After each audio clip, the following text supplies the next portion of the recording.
Wassalatu wassalamu ala asyrafil anbiya'i wal mursalin Sayyidina Muhammadin wa ala alihi wa sahbihi ajma'in, amma ba'du. Para hadirin wal hadirat, kaum muslimin wal muslimat rahimakumullah. Pada kesempatan yang berbahagia ini, saya ingin menyampaikan tentang sebuah metode menjernihkan hati.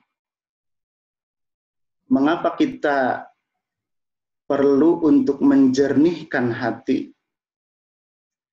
Karena hati yang jernih atau hati yang bersih itu ibarat sebuah taman yang bagus, taman yang indah. Taman yang indah dengan kebun bunga yang harum, itu akan menyenangkan pemiliknya. Bukan hanya pemiliknya saja yang senang, tetapi orang yang melihatnya dan orang yang lewat, yang datang ke kebun bunga, ke taman yang indah tersebut, juga akan ikut merasa senang. Oleh karena itu, mari kita berusaha untuk membersihkan hati, menjernihkan hati, agar hidup kita menjadi tenang, tentram, bahagia, bukan hanya di dunia, tetapi juga di akhirat. Mari kita lihat, manusia oleh Allah Subhanahu wa Ta'ala dikaruniai dua kekuatan. Kekuatan lahir atau kekuatan jasmani, disebut juga raga kita. Diberikan yang keduanya, dikaruniakan kekuatan rohani, batin kita atau jiwa. Dengan lahiriah, kita bisa merasakan yang halus, yang kasar, bersih, sehat, ya. Dengan kekuatan rohani, batin, kita bisa merasakan tenang, tentram, bahagia. Bahkan dengan kekuatan lahiriah, kita bisa menata sebagai khalifah Allah di muka bumi ini. Dengan kekuatan lahiriah, manusia bisa membangun jembatan, membangun gedung, dan sebagainya. Dengan kekuatan rohani, manusia bisa berbahagia, mencari kebahagiaan. Bahkan kekuatan batiniah ini jauh lebih besar. Komunikasinya jauh lebih besar. Bahkan bisa berkomunikasi dengan bangsa jin, bangsa malaikat, dan sebagainya. Bahkan bisa beraudiensi dengan Allah Subhanahu wa Ta'ala. Inilah manusia. Oleh Allah Subhanahu wa Ta'ala diciptakan dalam bentuk yang sebagus-bagusnya, fi ahsani taqwim.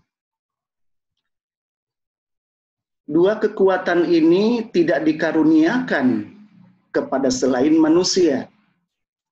Selain manusia tidak memiliki dua kekuatan ini secara baik. Baik itu tumbuhan, hewan, bahkan bangsa jin dan bangsa malaikat tidak diberikan dua kekuatan ini. Bangsa jin belum pernah ada yang menjadi raja bangsa manusia. Tetapi Nabi Sulaiman pernah selain menjadi raja bangsa manusia, juga pernah sekaligus menjadi raja bangsa jin dan makhluk lainnya. Sedangkan malaikat di sisi yang lain mungkin lebih tinggi, tetapi malaikat terbatas. Terbatas pada perbuatan yang diperintahkan oleh Allah Subhanahu wa Ta'ala. Jadi setelah diciptakan hanya mengerjakan apa yang diperintahkan oleh Allah saja, tidak yang lainnya. Kalau diperintahkan untuk ruku, hanya ruku terus sampai kiamat. Diperintahkan untuk bertasbih, hanya tasbih saja sampai kiamat. Tidak yang lain. Nah, oleh karena itu, kenikmatan kedua kekuatan ini diberikan kepada manusia sebagaimana firman Allah Subhanahu wa Ta'ala di dalam Al-Qur'an surat Luqman ayat 20. A'udzu billahi minasyaitonir rajim. Bismillahirrahmanirrahim. Alam tarau annallaha sakhkhara lakum ma fis samawati wa ma fil ardh wa asbagha 'alaikum ni'amahu zahiratan wa batinah. Alam tarau, apakah kamu tidak memperhatikan annallaha sesungguhnya Allah sakhkhara lakum, Allah telah menundukkan kepadamu ma fis samawati, apa-apa yang ada di bumi, di langit, wa ma fil ardi, dan apa-apa yang ada di bumi, wa asbagha alaikum, dan Allah telah menyempurnakan kepadamu ni'amahu, nikmat-nikmatnya, zahiratan wa batinah, zahir, lahir, dan batin. Oleh karena itu mari kita renungkan betapa besarnya karunia yang Allah telah berikan kepada kita manusia. Karunia lahir dan karunia batin yang sangat besar tersebut. Setelah kita renungkan, mari kita syukuri. Mari kita bersyukur kepada Allah Subhanahu wa Ta'ala atas karunia nikmat yang sangat besar ini, dengan bersama-sama mengucapkan hamdalah. Alhamdulillahi Rabbil Alamin. Kembali lagi, manusia diberikan dua kekuatan lahir dan batin. Lalu, di mana pusat komandonya yang menggerakkan kekuatan lahir dan kekuatan batin yang dimiliki oleh manusia ini? Pusat komandonya ada di dalam hati kita. Jadi, hati ini adalah menjadi motor penggerak yang menggerakkan jiwa dan raga kita. Di dalam hati itu ada dua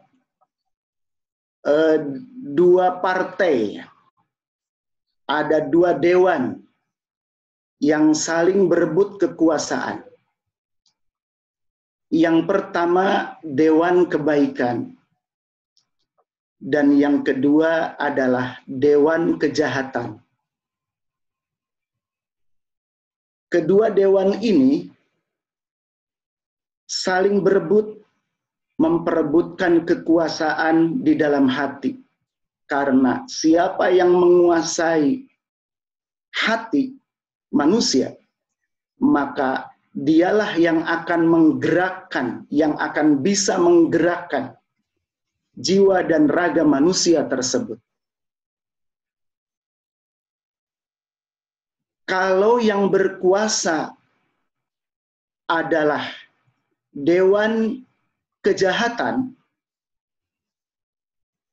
maka seluruh jiwa raga manusia akan digerakkan untuk berbuat jahat. Contoh, ketika dewan kejahatan ini berkuasa, misalnya dia hasud, ingin mencelakakan orang lain, maka kemudian dewan kejahatan ini merancang dan memerintahkan seluruh anggota badan kita untuk berbuat jahat. Kata hati, hei mata, coba kau perhatikan apakah orangnya sudah datang. Hei telinga, kamu dengarkan. Kamu dengarkan, mungkin tidak terlihat oleh si mata, tapi gerakan-gerakan orang yang akan kita celakakan itu terdengar olehmu. Tangan, siapkan batuknya misalnya. Siapkan alatnya untuk mencelakakan orang tersebut. Kaki, siap-siap kamu untuk bergerak, maju, melaksanakan apa yang aku perintahkan, yaitu mencelakakan orang tersebut. Inilah, kalau hati sudah dikuasai oleh dewan kejahatan, maka semua gerak kita akan menjadi jahat. Tetapi, jikalau hati ini dikuasai oleh dewan kebaikan, maka semua anggota lahir dan batin kita akan bergerak kepada perbuatan yang baik. Misalnya, dewan kebaikan berkuasa di dalam hati, kemudian memerintahkan untuk berbuat sholat. Hei telinga, coba kau dengar, apakah azan sudah berkumandang? Hei mata, coba kamu lihat di mana sendalmu disimpan. Kita akan pergi ke masjid. Kaki, siap-siap. Begitu kita sudah siap, kamu harus berjalan menuju masjid. Inilah hati kita ketika diperintahkan oleh dewan kebaikan ini.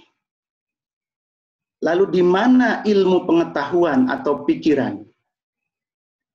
Pikiran dan ilmu hanya bersifat menjadi bangan saja. Tidak menentukan apa yang harus, tidak menentukan apa yang harus dikerjakan.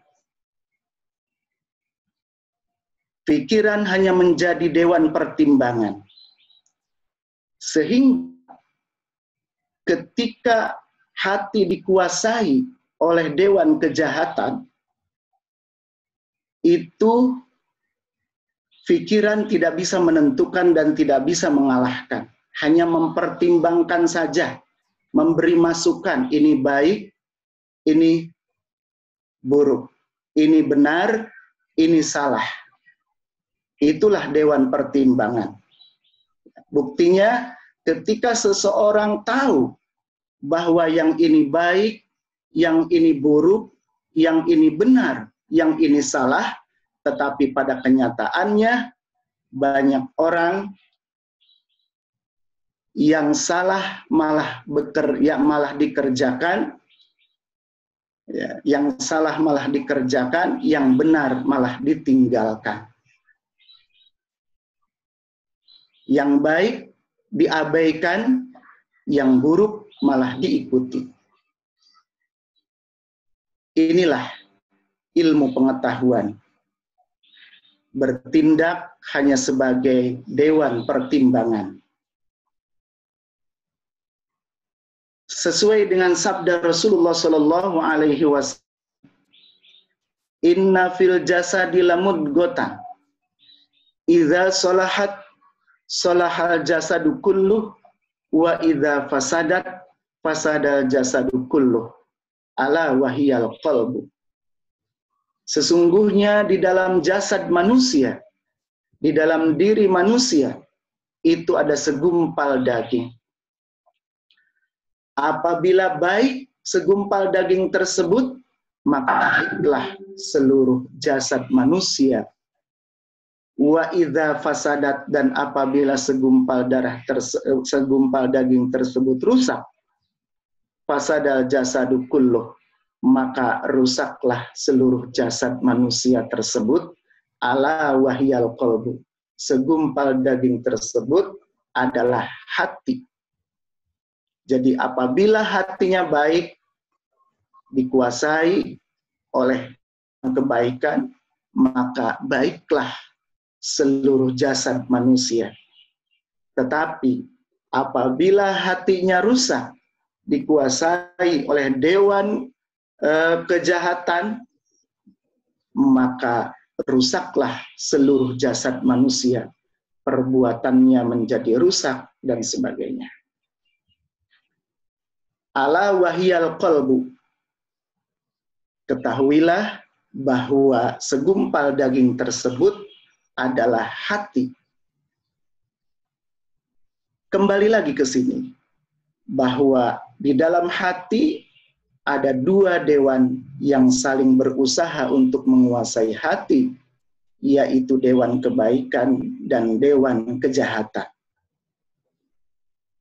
Dewan kebaikan dipimpin oleh akal, sedangkan dewan keburukan, dewan kejahatan dipimpin oleh nafsu.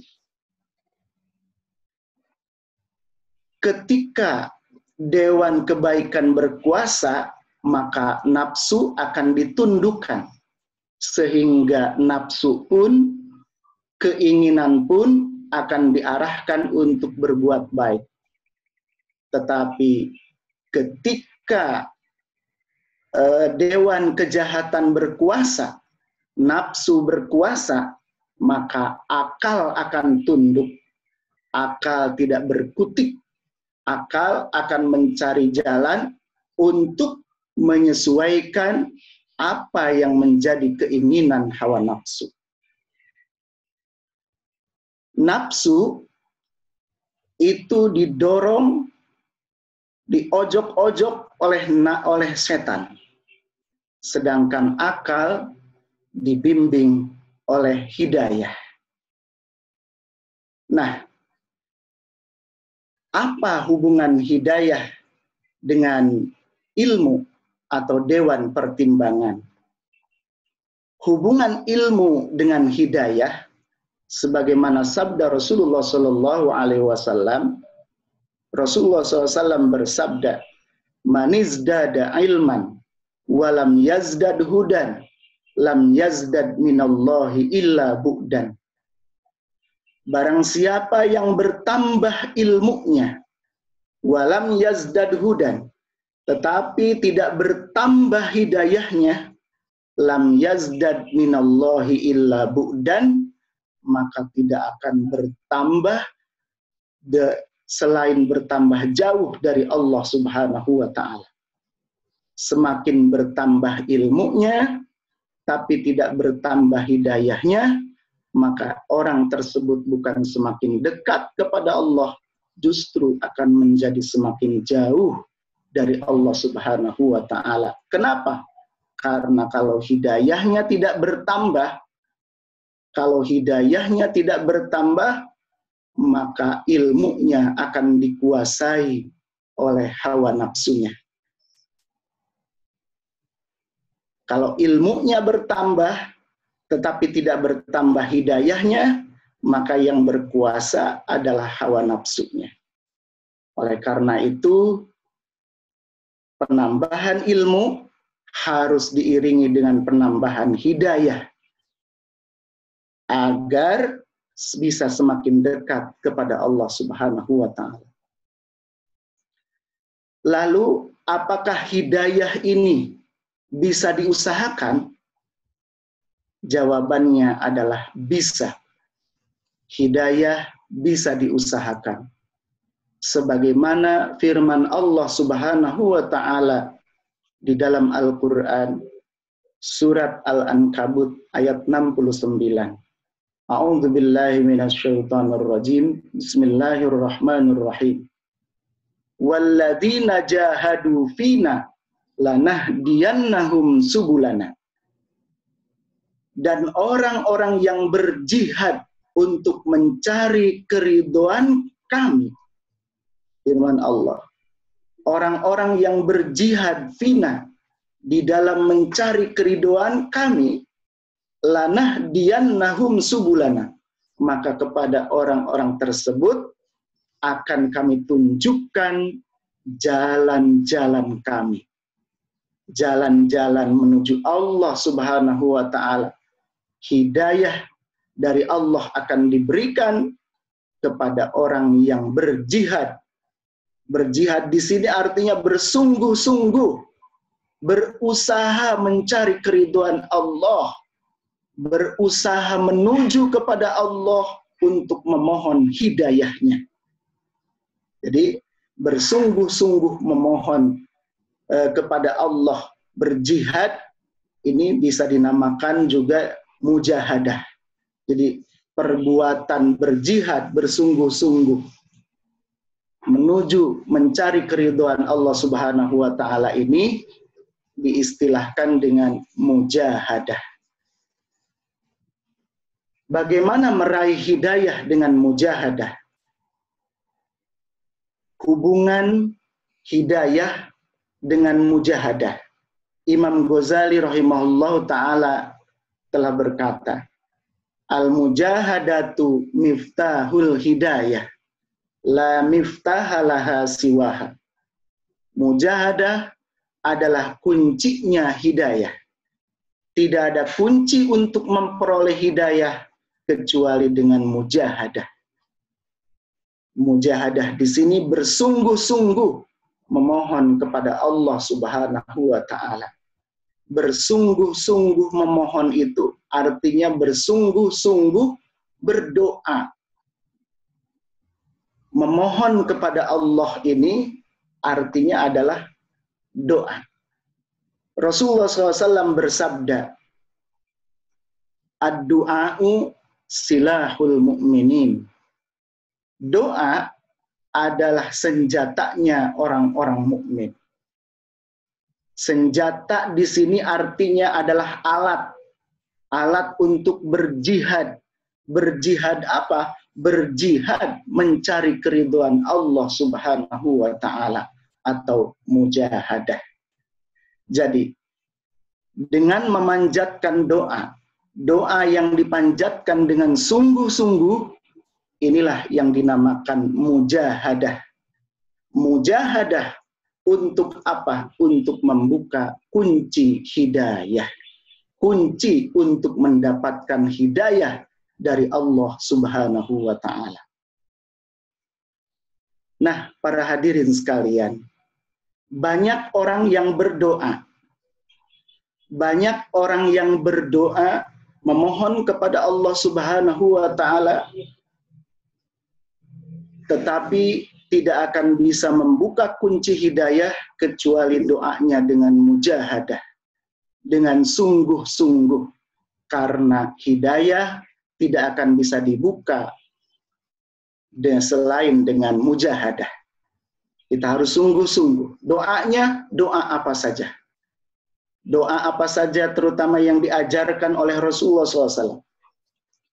Tetapi untuk doa-doa, semua doa tersebut itu kita harus memiliki gurunya. Harus memiliki gurunya agar doanya dipantau, diperhatikan.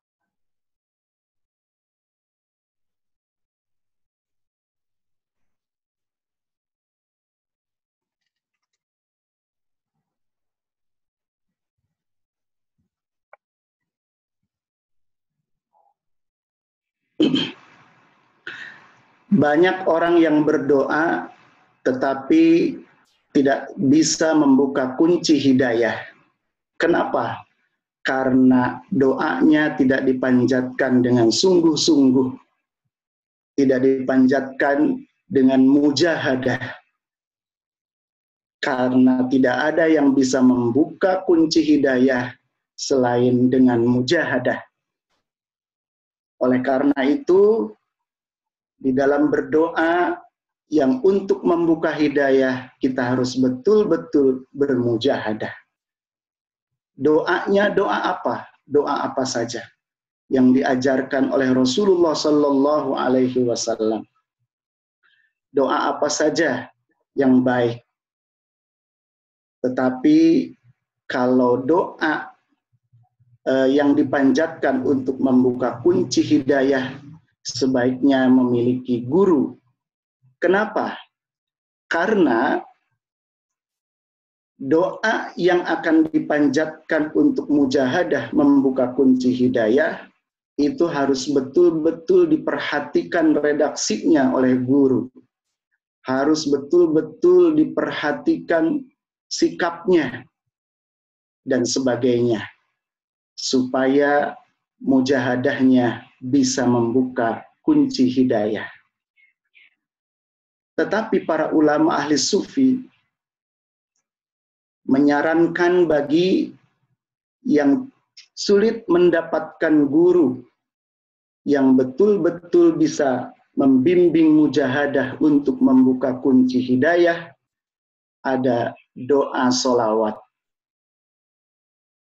Sebagaimana dikatakan oleh Syekh Hasan Al-Adawi yang didukung oleh para ulama ahli sufi. Syekh Hasan Al-Adawi ya di dalam kitab beliau itu sebagai Dalailul Khairat. Syekh Hasan Al-Adawi yang didukung oleh para ulama ini redaksinya, inna sholata ala nabi sallallahu alaihi wasallam tunawwirul quluba wa tusilu min ghairi syaikhin ila allamil ghuyub.